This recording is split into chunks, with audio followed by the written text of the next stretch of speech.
mujeres cálculos de la vía biliar, neoplasias biliares, cirrosis biliar primaria, disnea autoinmunes, casi exclusiva de mujeres, ¿no? Eso es datos a tenerse en cuenta. Después, de acuerdo a los grupos étnicos, es raro encontrar personas de raza negra que hagan apendicitis o úlcera gástrica, cáncer gástrico, ¿no? En cambio, la gente de procedencia asiática hacen cálculos en la vía biliar, úlceras gastrodenales, ¿no? Y en ellos, sobre todo los japoneses, más frecuente cáncer de estómago, ¿no? La ocupación tiene que ver, ya hemos comentado hace un momentito en la clase anterior respecto al plomo. Hay gente que puede hacer úlcera péptica, cuadros de diarrea y cólico, ¿no? Cólico por saturnismo, llamado cólico saturnino o plumbismo, ¿no? Tener en cuenta también que personas que tienen como uso frecuente enlatados, a veces las ratas han pasado por ahí y si no lavan bien al abrir las conservas pueden contagiarse de leptospirosis, ¿no? Recuerden que en la orina de la rata puede haber leptospira, ¿no? Acá les mostramos un prolapso de recto muy marcado. Acá un paquete conocido como plicoma, es una tumoración perianal muy dolorosa. Acá una víscera ya con sufrimiento desvitalizado, que le llaman los cirujanos cuando ha habido un hilio y está entrando tardíamente, ¿no? Entonces esto ya genera peritonitis y fallece la persona. La disfagia no viene a ser sino la dificultad para deglutir. La odinofagia es el dolor al deglutir. Acá lo rescatable sería preguntar al paciente que presenta disfagia si esto es gradual y progresivo. Ya, eso le da avisos de organicidad. Cuando el paciente le dice, yo tengo dificultad para deglutir hace 6 meses, al principio era cuando una vez pasé una papa grande, pensé que era porque la papa estaba un poco grande, pero después eso se ha ido presentando con el arroz y ahora ya con los jugos. Entonces, cuando es así progresivo en el tiempo, esa disfagia tiene una base orgánica, una causa orgánica, ¿no? Un cáncer de esófago, candidiasis en el esófago, etc. Entonces, el paciente le dice, mire doctor, yo desde hace 6 semanas tengo dificultad para deglutir y lo mismo da que pase jugos, que pase arroz o papas, todo se presenta al mismo tiempo. Eso es parte de un trastorno funcional, ¿no? Entonces, el trastorno funcional es el polo esofágico. Son gente con connotación psiquiátrica porque presentan la molestia, ¿no? Reclutación más se ve en población pediátrica, ya hemos hablado de pirosis también. Eructos o revuelos, se llama eso, cuando se expulsa violentamente por la boca gases que proceden del esófago, del estómago, ¿no?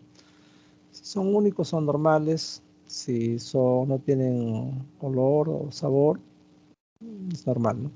Pero cuando son fétidos, ya eso nos dice a las claras que hay una estrechez a nivel del píloro, ¿no? Si son fecaloideos, la primera chance que se va a producir una fístula, una comunicación entre el colon y el estómago, ¿no? Las náuseas ya hemos conversado largamente, el hematemesis también. Entonces, vamos a repetirlo. Acá tienen la melena, pastosas, negras como brea, obviamente fétidas, ¿no? Acá tenemos los divertículos. Son hoyos que se forman en el colon. Es patología de gente cosmopolita, gente citadina, que come mucha parrillada, mucha fritura, muchas carnes rojas y casi nada de fibra, ¿no? Esto es totalmente inusual en gente de altura. La gente de altura come pues fibra, ¿no? Macha, cancha, esas cosas, y entonces su consumo de fibra es más alto y ellos no hacen esto. Los divertículos son como hoyos que se forman en la mucosa del colon y ahí se introducen pepitas de cualquier alimento, ¿no? Maracuyá, tuna, y entonces las heces que entran y salen se obstruyen y entonces ahí se genera una infección. Eso se llama diverticulitis. Todo esto cuando está limpio, no hay infección, se llama enfermedad diverticular o diverticulosis. Cuando se obstruye esto y se fermentan las heces adentro y hay infección, hay fiebre, hay diarrea con moco y sangre, eso se llama diverticulitis. A veces se forma un absceso de pared y eventualmente esto puede fistulizar hacia la vejiga, hacia la vagina, hacia el estómago, inclusive, ¿no? Si está en el ángulo o en la porción transversa del colon. Acá mostramos en esta figura de la izquierda abajo los divertículos en el colon sigmoides. enorme cantidad de divertículos. Entonces, cuando compromete todo el marco colónico se llama pandiverticulitis.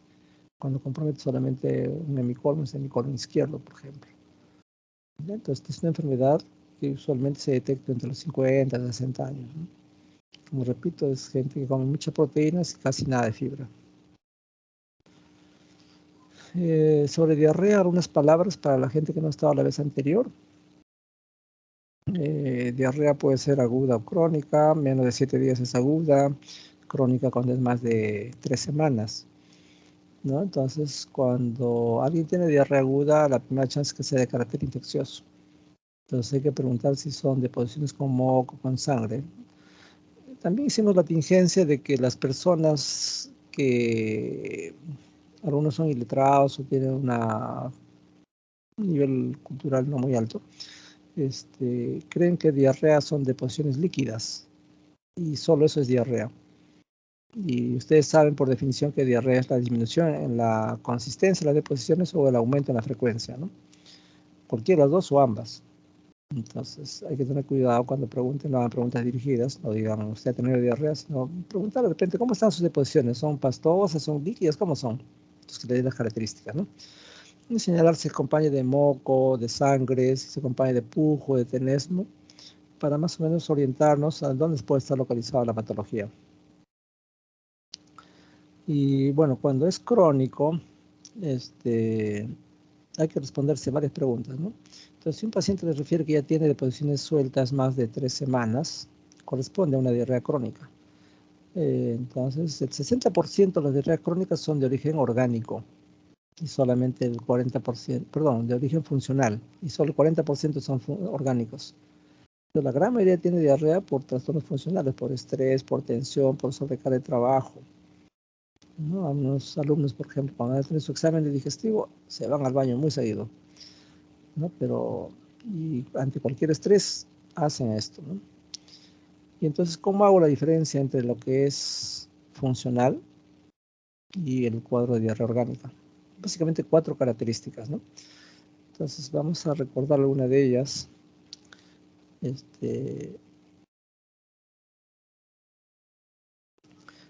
Analí, ¿cuáles son esas 4 características que conversamos la semana pasada?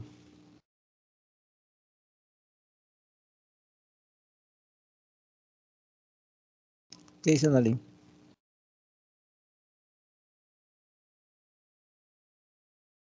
¿Me escucha? ¿Está?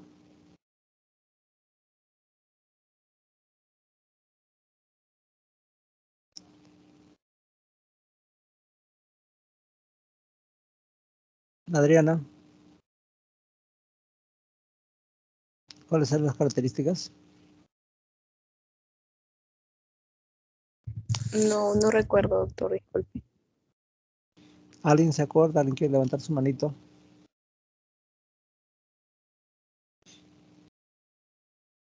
Entonces ya tienen que ir incorporando sus chips, pues, porque cuando hagan historia clínica, primero no van a saber qué preguntar.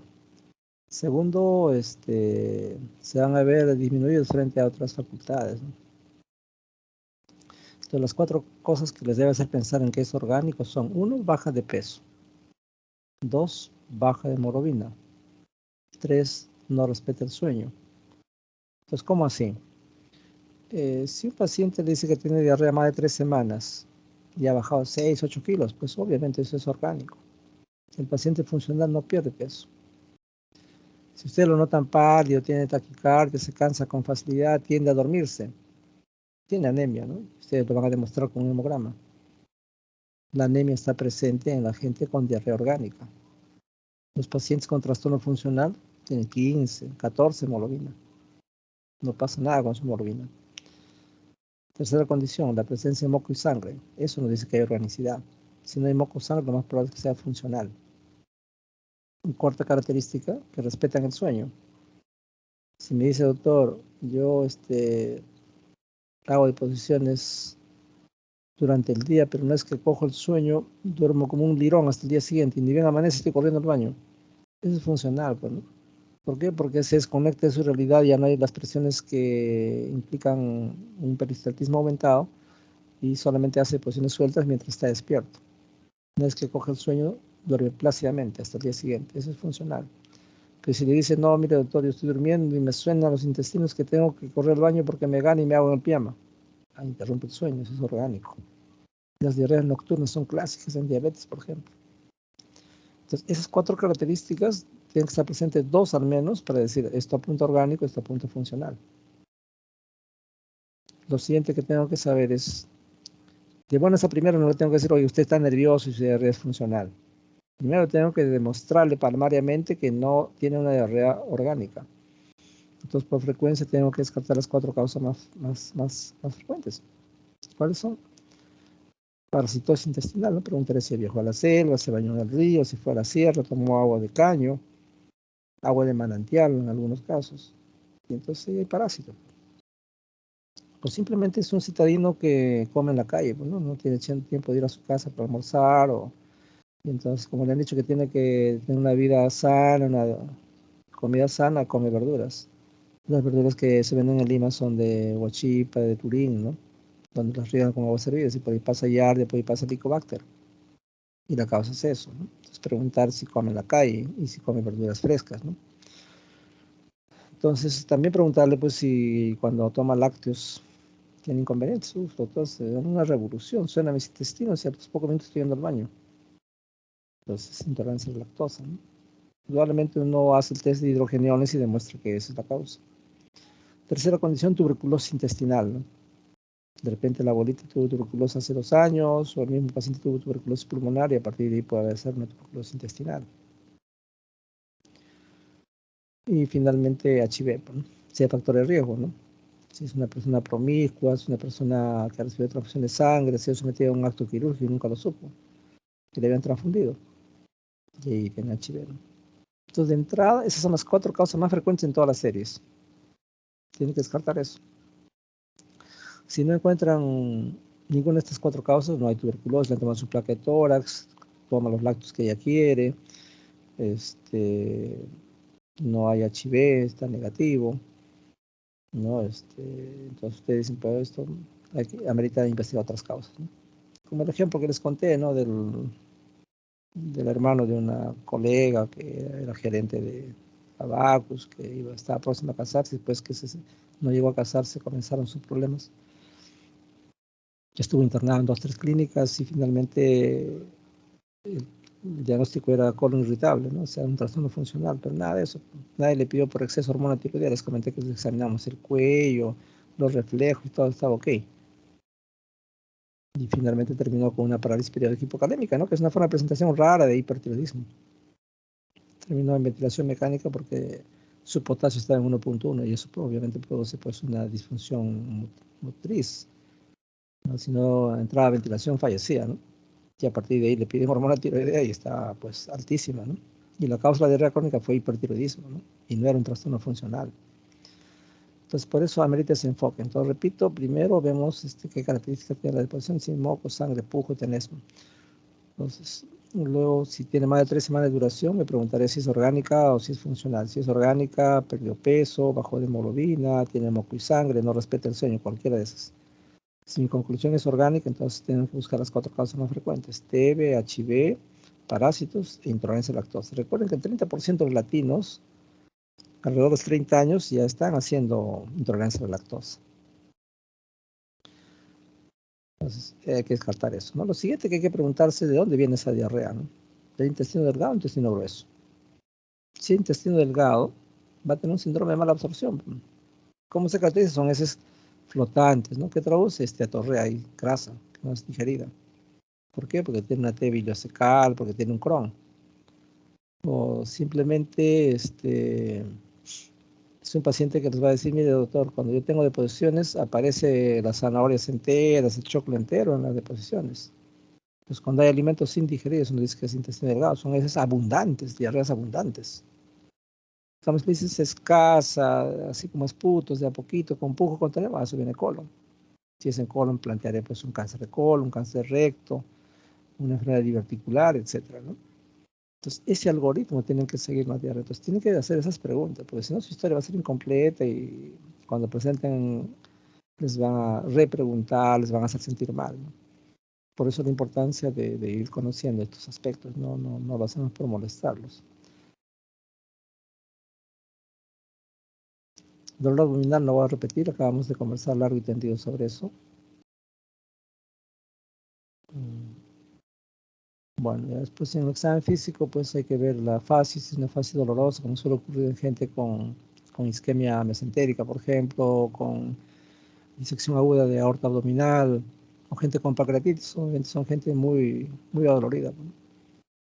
Hay que ver si hay circulación colateral, ¿no? Como expresión de una hepatopatía crónica, peligracia cirrosis hepática, ¿no? Que ver la forma del abdomen, es un abdomen en delantal cuando está colgando para adelante, cuando cuelga para los costados se llama abdomen batraciano, o abdomen excavado cuando está totalmente adelgazada la parte central, ¿no? O a veces hay abovedamientos muy localizados, por ejemplo, en el pulmón derecho puede ser un quiste diatídico o un quiste mesentérico, que es una naranja que se va de un lado para otro, ¿no? Hay que denotar eso. Si encuentra una masa, hay que preguntarse cómo están los bordes, cuál es la consistencia, es cauchosa, es pétrea, se moviliza con la respiración. En el momento de expiración yo profundizo la manita y en el momento de inspiración va a chocar con mi dedo, si se moviliza o no, si hay dolor o no, si es pétreo o no. Todo eso empuja a pensar en que hay un cáncer, ¿no? La fase hipocrática, rasgos afilados, algo de enoftalmos, ojos hundidos, piel fría, diaforética, a ver si cianosis de mucosas, sequedad de los labios, queilosis, lo que se llaman boqueras. Todo eso se relaciona con signos peritoneales, ¿no? Es la fase hipocrática. La fase ulcerosa habla de un paciente con la frente arrugada, con mejillas hundidas, ¿no? Los ojos abiertos y brillantes. Es un paciente malhumorado, ¿no? Los pacientes ulcerosos tienen esa personalidad, ¿no? Son gente con muy mal humor que permanentemente están molestos. La fase cirrótica es una hipertrofia de parótidas, un pseudoexoftalmos, pareciera que los ojos están protruidos. Indudablemente las conjuntivas están ictéricas y en la cara pueden verse arañas vasculares, ¿no? Como expresión de estigmas hepáticos. La ictericia suele aparecer primero en mucosas y después en la piel, nunca al revés.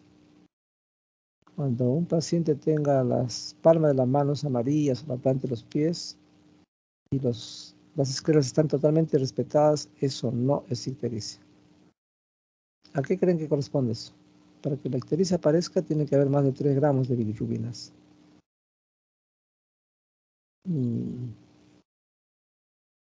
Héctor, ¿a qué corresponde eso? Gente que tiene las manos amarillas. Por ejemplo, los huanuqueños les han dado en llamar pata amarilla, ¿no? ¿Por qué será? No tiene ictericia. Lucero,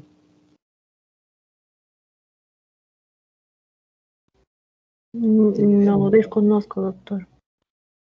desconozco mayormente, ¿no? A ver, eso Puede se ser llama por estado. Sí, alimentación. perdón. ¿Tendrá que ver con el tipo de alimentación de repente? Claro que sí, Nelia. ¿Qué estará pasando? Que hay un estado de hipercarotenemia. Gente que come mucha zanahoria, mucho zapallo, mucha papaya, tiende a hacer manos amarillas, planta los pies amarillos. Y los guanuqueños pues tienen abundante papaya, ellos toman todos los días jugo de papaya desde que están en el vientre materno, creo, hasta su muerte. Y por eso hacen coloración amarillenta las manos. Pero tú lo revisas la conjuntiva o la esclera y está totalmente limpia. Entonces la ictericia primero aparece en la mucosa y después en la piel. Entonces, como tengo que examinar, tengo que decirle, a ver, señor, te cojo el párpado, mire arriba y le veo la conjuntiva. Si está rosada, le diría conjuntivas rosadas, pero veo la esclera y está transparente, perfecto. Pero si está amarilla, diré paciente con ictericia. Esa es una forma, ¿no? La otra forma es decirle, abro la boquita y la lengua hacia arriba, como un barquillo. Ahí la lengua arriba, entonces en el lecho sublingual ahí van a encontrar ictericia. Cuando un paciente tiene más de 3 gramos de bilirrubina, aparece ictericia. Y después de un tiempo recién la piel se torna amarillenta. Entonces no vayan a caer en el engaño. No siempre lo que Los que tienen manos, o sea, palmas o plantas de los pies amarillos, es ictericia. Eso es un estado de hipercarotenemia. Te le pregunto, ¿usted qué come? ¿Mucha papaya? Sí, mucha papaya. Todos los días papaya me han dicho que es bueno, es antiinflamatorio, evita el estreñimiento. Es la causa, ¿no? Muy bien. Las formas del abdomen estamos hablando. Este es un abdomen en delantal, ¿no? Colando para adelante. Esta es una ascitis con circulación colateral. Es un paciente con distensión abdominal, ¿no? Igualmente hay que precisar esto, que es la circulación colateral. Hay dos tipos, ya mañana vamos a hablar en semiología del hígado. La circulación colateral puede ser porta cava y cava cava, ¿no? Eso en relación a gente con hepatopatía crónica. El edema que deja fovea usualmente es un edema blando propio de los pacientes que tienen hipoalbuminemia, ¿no? Esto es por cirrosis. Y este es un abdomen, pues, en el contexto de un paciente con cirrosis solamente distendido, ¿no? Nosotros no vemos población pediátrica, pero hay gente que no cierra completamente la pared del abdomen y tiene lo que se llama el onfalocele, ¿no? Eventualmente el divertículo de Meckel también una comunicación entre el intestino y el ombligo, por ejemplo, ¿no? Luego hay que evaluar en el abdomen, desde el punto de vista de inspección, las equimosis, ¿no? Cuando ustedes encuentran equimosis periumbilical alrededor del ombligo, eso corresponde al signo de Cullen, ¿no? Cuando hablamos de pancreatitis, en la pancreatitis aguda, hay dos tipos, ¿no? La leve y la severa. Es un dolor intenso, en barra, que no calma con nada, hay que usar morfina muchas veces. Viene con un déficit de más o menos el 10% de su peso corporal, un secuestro de líquidos, se forma tercer espacio alrededor del páncreas y hay un secuestro más o menos del 10% del peso corporal. Si la persona pesa 60 kilos, hay 6 litros de agua ahí, por lo tanto el paciente hace hipotensión. Hace hipotensión por shock neurogénico, por dolor tan intenso que produce shock neurogénico, pero también hacen hipotensión por hipovolemia, debido a ese secuestro de líquidos. Y entonces los casos leves tienen dolor, se maneja una sala común y corriente de hospitalización y al cabo de 10, 15 días salen de alta. En cambio, si es severa, tiene que ser manejada en una unidad de cuidados intensivos, ¿no? ¿Por qué? Porque la severa tiene dos formas, ¿no? Una es hemorrágica y la otra es necrotizante. Recuerden que el jugo pancreático regresa y es como un ácido que comienza a quemar el páncreas, y si rompe un vasito sangra como un chisguete, y si no se dan cuenta que está sangrando hace hipotensión y fallecen. Entonces la pancreatitis hemorrágica, alta mortalidad. O se forman bolsas de pus en el páncreas, ¿no? Entonces el cirujano tiene que entrar para hacer una necrosectomía y retirar todo eso. El páncreas es un santuario, no se debe tocar así nada más. Finalmente fallecen, ¿no? Entonces la mortalidad en pancreatitis severa es 90%. En las mejores unidades de cuidados intensivos del mundo, la mortalidad sigue siendo tan alta. Entonces cuando uno le da pancreatitis aguda, tiene que ponerse a rezar que sea leve. Si es severa, estamos perdidos. 1 de cada 10 sobrevive, 9 fallecen. Entonces, esto es evidencia de una pancreatitis hemorrágica. Cuando ustedes encuentran una equimosis periumbilical alrededor del ombligo, ese paciente tiene una pancreatitis de cabeza y páncreas. Y cuando es en los flancos, sobre todo en el flanco izquierdo, se llama signo de Grey-Turner. Eso nos dice que hay una pancreatitis de cola y páncreas. El páncreas es un órgano eminentemente retroperitoneal, por lo tanto no es abordable semiológicamente, pero en forma indirecta los equimos nos dicen que hay pancreatitis de cabeza o de cola.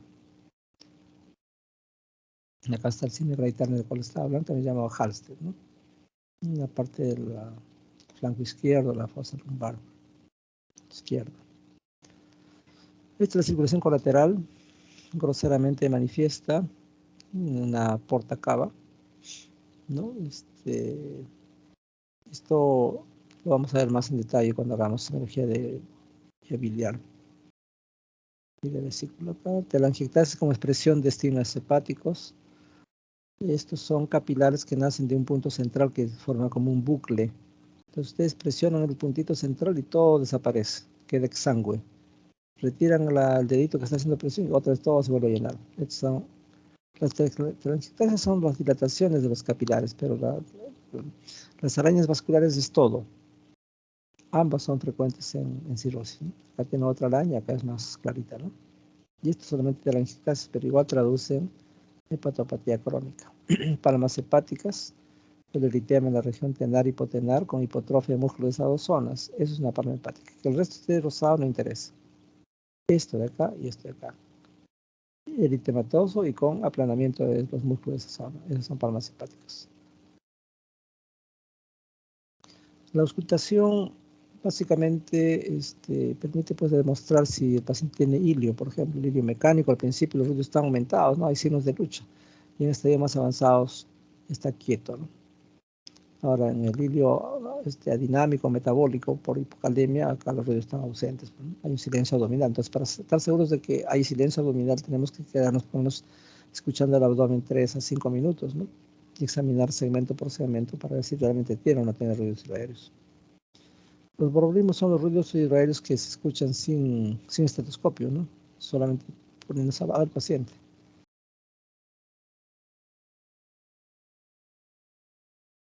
El signo Joubert, que les referí temprano, se produce porque se ha perforado una víscera, una úlcera duodenal, una perforación de apéndice, o simplemente es un postoperado por colelap. O sea, le hicieron una colecistectomía por laparoscopía, y entonces, para que técnicamente sea manejable, el cirujano le inyecta aire. O sea, no sé si han visto las laparoscópicas, se coge de 3 puntos la piel y con un trocar se levanta, entonces el abdomen se levanta como una carpa, la pared del abdomen, ¿no? Y ahí le inyectan aire para poder individualizar los órganos. Entonces, técnicamente le sea más fácil la cirugía laparoscópica al cirujano. Se inyecta aire. Terminada la operación, se retiran los trócares y se aspira la mayor cantidad de aire, pero nunca es posible sacar todo el aire. Entonces, ese aire que se queda en el abdomen, cuando usted le toma una radiografía de pie al paciente, va a encontrar un menisco subdiafragmático, lo cual quiere decir que hay un neumoperitoneo, o sea, aire en la cavidad peritoneal. Una es postcirugía laparoscópica, puede permanecer 10 semanas y luego se reabsorbe. Y la otra que se ha producido una perforación pues, de una víscera, ¿no? Un divertículo que se perforó, un apéndice que se perforó, un estómago con úlcera péptica que se perforó. Entonces, cuando ustedes percuten la zona del ángulo hepático, deben encontrar pues matidez, ¿no? Porque está ligado. Pero cuando escuchan timpanismo, a eso se llama el síndrome de Chilaiditi.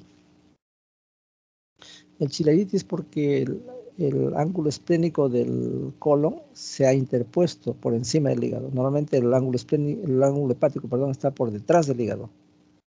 Cuando se pone por delante, entonces esa zona se encuentra timpánica. Eso se llama síndrome de Chilaiditi, interposición del ángulo hepático del colon por delante del hígado. Y cuando toman una radiografía de pie y encuentran ese menisco de aire, se llama signo de Joubert. O el hecho que encuentren timpanismo cuando percuten el área del hipocondrio derecho, también dicen signo de Joubert. Entonces ya les expliqué por qué.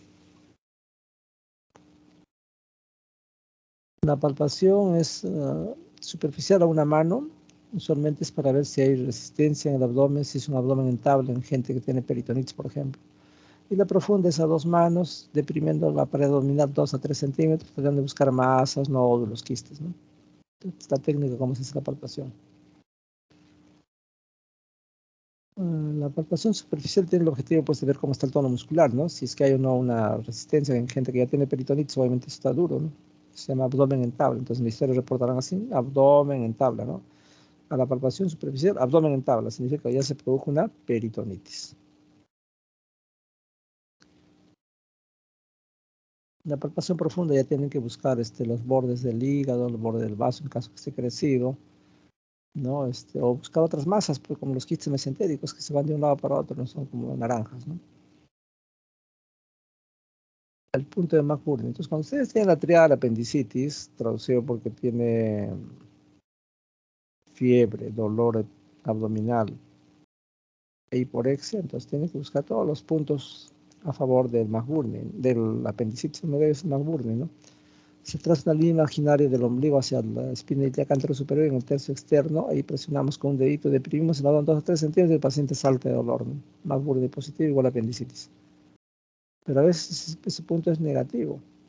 ¿Por qué? Porque el apéndice que supuestamente está inflamado está detrás del ciego, se llama apendicitis retrocecal, entonces ahí tiene que hacer otras maniobras, ¿no?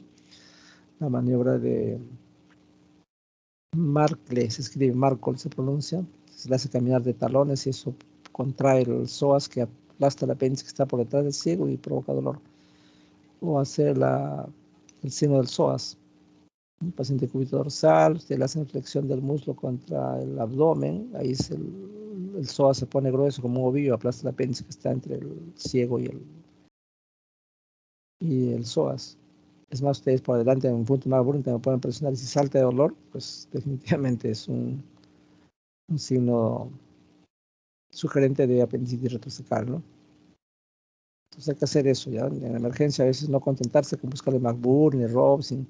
Por ahí les voy a pasar una lista en la cual hay como 28, 32 puntos para demostrar una apendicitis. Con que sepan 3, máximo 4 es suficiente. No es necesario saber todos los signos. Pero hay un montón de signos para la apendicitis. El Bloomberg también se conoce como signo de rebote. Ustedes presionan el abdomen, deprimen 2-3 centímetros. Si me duele, doctor, me duele. Y ahora quiero que se fijen si ese dolor aumenta cuando lo sueltan. Entonces ustedes también lo sueltan bruscamente y el paciente y dice salta de dolor. ¿Cuándo dolió más? Cuando presioné, cuando solté, doctor, cuando soltó, pues me hizo ver estrellitas. Perfecto, eso se llama signo de Bloomberg o de rebote. ¿Qué significa? Que ya se produjo una perforación de la víscera y que el peritoneo está irritado. O sea, signo peritoneal, signo de Bloomberg o rebote. En la historia poner rebote positivo, difuso o localizado en tal sitio.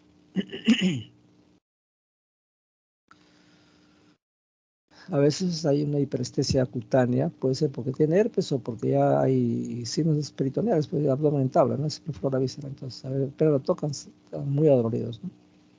Traduce eso. El signo de Robson es para ver apendicitis, ¿no? Yo presiono toda la fosa ilíaca izquierda, tratando de desplazar la materia fecal, los gases, hacia el ángulo esplénico del colon, y que regrese todos los gases y aplasten la apéndice, que está como una salchicha gruesa, inflamada. Pues presiono el lado izquierdo y si le doy el lado derecho, ese Robson positivo es compatible con apendicitis. Es uno de los signos que ustedes tendrían que aprendérselo. El signo del obturador, hago flexión del muslo contra el abdomen, obviamente en el lado derecho, y hago una abducción, ¿no? O sea, ahí he puesto abducción, es aducción, se lleva para adentro la articulación, no es para afuera. Ahí pongo en contractura el músculo obturador que aplasta el apéndice y provoca dolor. De hecho, que hay varias formas de localización del apéndice, ¿no? Hay algunos que son retrocecales, están detrás del ciego, hay otros que son preileales o posteroileales, detrás del ilion o delante del ilion, ¿no? Entonces, ya vamos a ver eso en su momento cuando hablamos de apendicitis. Signo del psoas que ya les comenté cómo se hace. Para palpar el vaso, tener en cuenta la línea axilar anterior, la línea axilar media y la línea axilar posterior, ¿no? Cuando sobrepasa la línea axilar media, pues estamos hablando de una esplenomegalia, ¿no? Dice el espacio de Traube que está por debajo del pulmón hacia la izquierda del estómago, que es una zona que debe sonar timpánico y no se debe examinar después que tomó desayuno, por ejemplo, tiene que haber pasado una hora y media. Si suena timpánico, es Traube libre, así se pone en la historia. Espacio de Traube libre. Pero si pongo Traube ocupado, el que lo lea tiene que imaginar que eso es una esplenomegalia. Pero no tiene que poner esplenomegalia, simplemente Traube ocupado. El hígado nos vamos a explayar cuando hablemos mañana de esto, ¿no? Pero hay varias formas, ¿no? Las maniobras del enganche, la de Matthew, etc. Igual cuando encuentren el borde del hígado hay que precisar. Lo normal es que se encuentre hasta 2 centímetros por debajo del borde costal derecho. Hay que ver cómo es el borde, es un borde liso, un borde cortante, es pétreo, es cauchoso, es doloroso, se moviliza con la respiración, no se moviliza con la respiración, etc.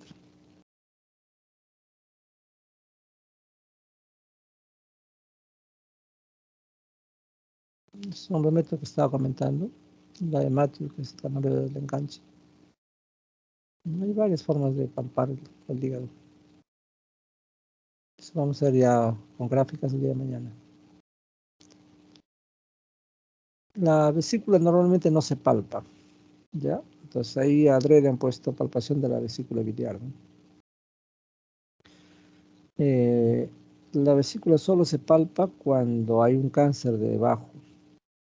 Cuando hay un cáncer de páncreas, sobre todo de la cabeza, entonces empuja la vesícula y la hace palpable. Entonces cuando ustedes se encuentran una especie de globito en el reborde hepático, están palpando y encuentran como una pelotita, y usted le presionan y no le duele, Eso es, se llama signo de Courvoisier-Terrier. Signo de Courvoisier-Terrier es la palpación de la vesícula no dolorosa, producto del desplazamiento que sufre por crecimiento de un cáncer de páncreas, sobre todo de la cabeza.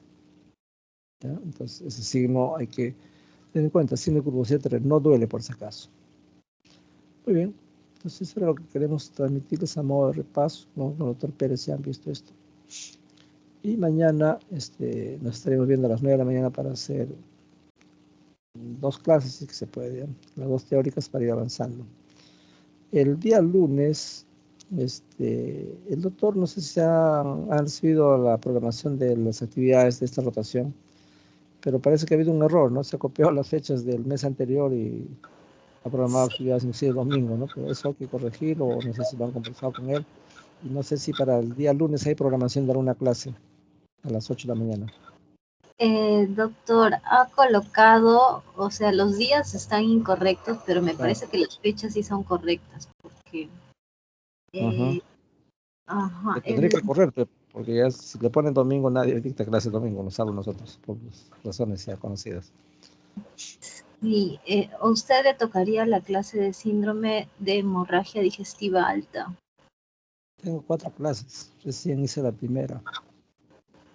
La semiología de enfermedades gastroduodenales es la primera que sale aquí. Pero aparte de eso, falta la de vesícula y biliares y páncreas y vaso. Vías, sí, ajá, esa es la que está programada aquí para el día 16. El día 16 Mañana avanzaremos con 2 por lo menos, para no tener inconvenientes durante la semana. Sería lo ideal, doctor. Entonces hay que avisarle al resto de la gente, ya van a haber 2 clases teóricas. Una es... Empezamos a las 9 a.m.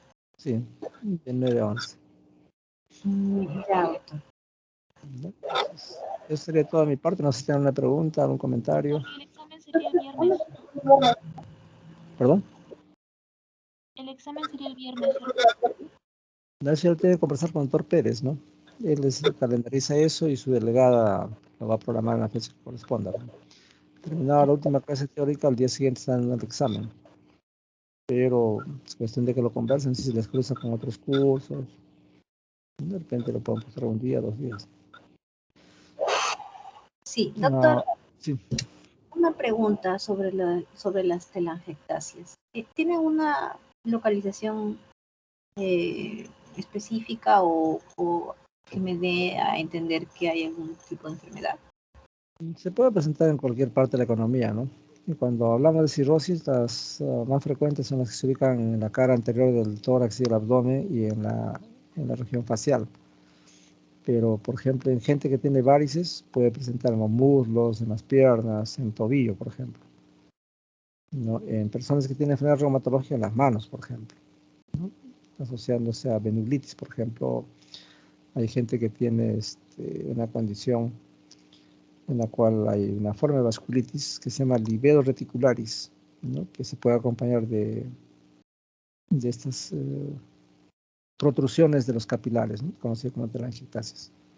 Entonces, depende de qué enfermedad tengamos de fondo, en realidad se puede presentar en cualquier parte de la economía. Para el capítulo digestivo, el básico que encontramos en la cara anterior del tórax y en la cara.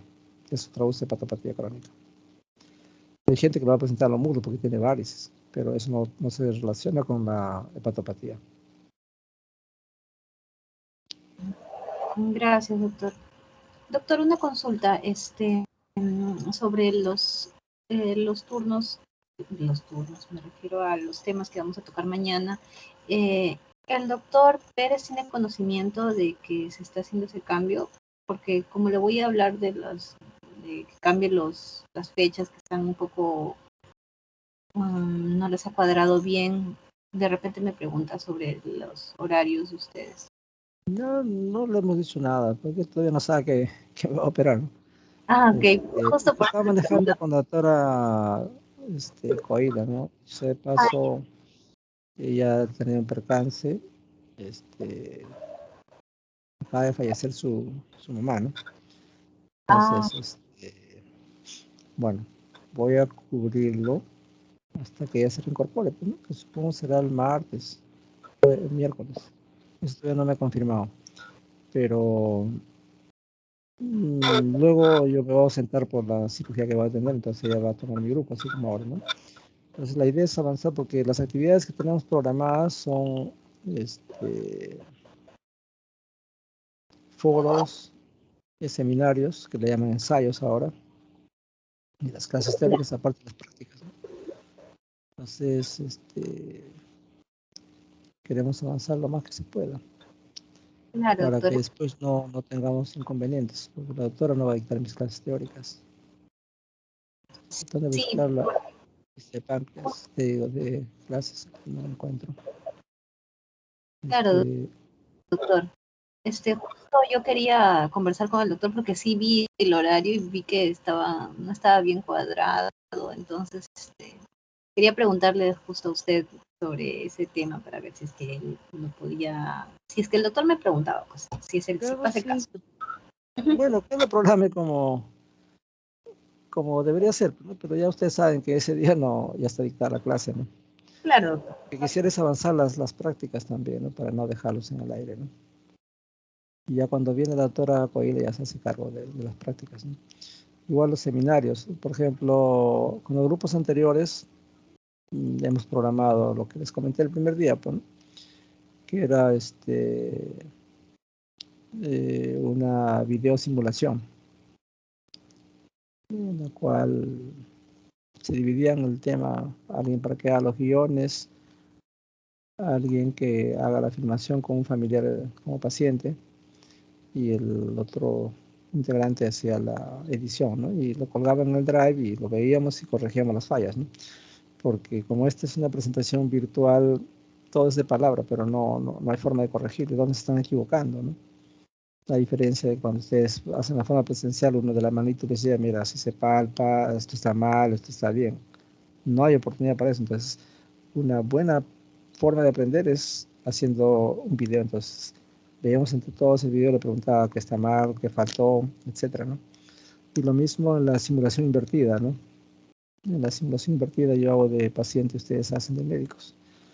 Entonces, probablemente el lunes, si es que no se cruza con una actividad que pueda programar el doctor Pérez, podemos hacer eso, ¿no? Porque no sé si para el video van a tener tiempo. Yo probablemente puedo estar con ustedes hasta el miércoles. Entonces, bueno, la simulación invertida no hay mayor inconveniente, solo que ustedes tienen que tener los marcos teóricos. Pero para la video simulación sí no creo que puedan hacerlo porque no es tan fácil, ¿no? Eh, los otros grupos les gustó la actividad porque aprendieron bastante, pero ya queda a criterio de ustedes si lo pueden hacer para el miércoles. Si no es así, solamente haremos la simulación invertida y las prácticas que estamos tratando de demostrar. Y con tiempo entreguen sus rúbricas, ¿ya? Porque el grupo anterior, por ejemplo, ha entregado rúbricas y todavía no hay notas porque hay PDFs que están en versión antigua y no permite abrir el PDF ni tampoco imprimirlo, ¿no? Para poder escribir en el PDF. Entonces van a quedar sin nota. Pues con tiempo entreguen sus rúbricas, cosa que se le pasa la nota ni bien dan el examen teórico. Bien, no sé si tienen otra pregunta.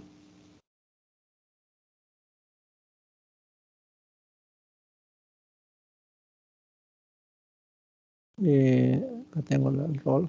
Bueno, me toca, ya hoy día hablamos sobre semiología de enfermedades gastrodenales. La otra clase de semiología, digo, de vías biliares que vamos a hacer mañana. Y también hemorragia digestiva alta, que es otra clase que nos han programado. Porque es páncreas y vaso. Cualquiera de estas tres vamos a hacer mañana. O sea, dos por lo menos.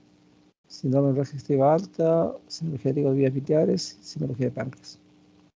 Hay que avisar al resto para que estén presentes, o por lo menos que estén informados. Ya queda a criterio de ellos si asisten o no. Y los ensayos a hacerse son úlcera péptica, hepatitis viral y cirrosis hepática. Y ahora, aparte, pues probablemente no va a haber tiempo para hacer la simulación, la videosimulación, ¿no? Pero sí podemos hacer la simulación invertida. Doctor, Sí, entonces los seminarios, ¿cuándo los haríamos? tiene que ser entre el lunes y martes, ¿no? Por lo menos avanzar dos de ellos. Por eso, Ya. para no quedarnos cortos de Más tiempo, quiero el avanzar tiempo, mañana, una hora, ¿no? Cada uno. En los seminarios ustedes exponen, ustedes preparan el PPT, pues con tiempo vayan avanzando, ¿no? Para el lunes podríamos hacer, por ejemplo, úlcera péptica, el martes hepatitis viral. Doctor, ya, doctor. ¿los seminarios van a ser con su grupo o vamos a hacer también los del grupo de la doctora Coaila con usted? Mi grupo nomás, pero, por ejemplo, yo suelo tomar un pretest. En el caso de hepatitis viral, les voy a tomar un pretest que es parte de su nota de ensayos. Pues todos tienen que leer. De los que van a exponer son los de mi grupo, que tienen que dividirse.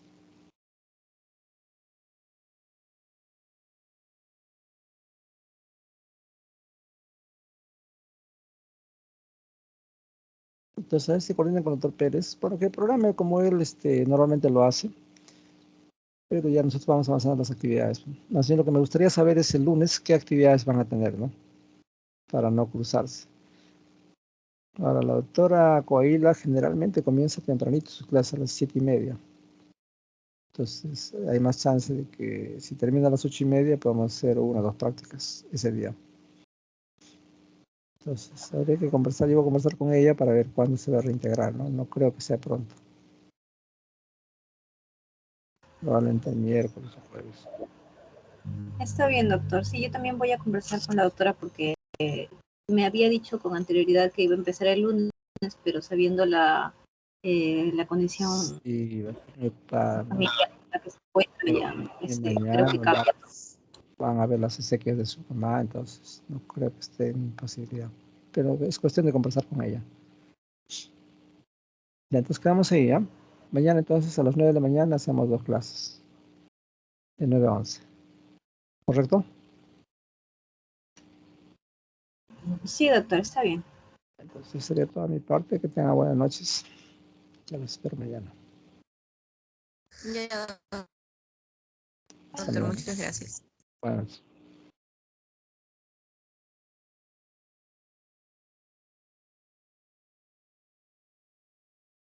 Mañana la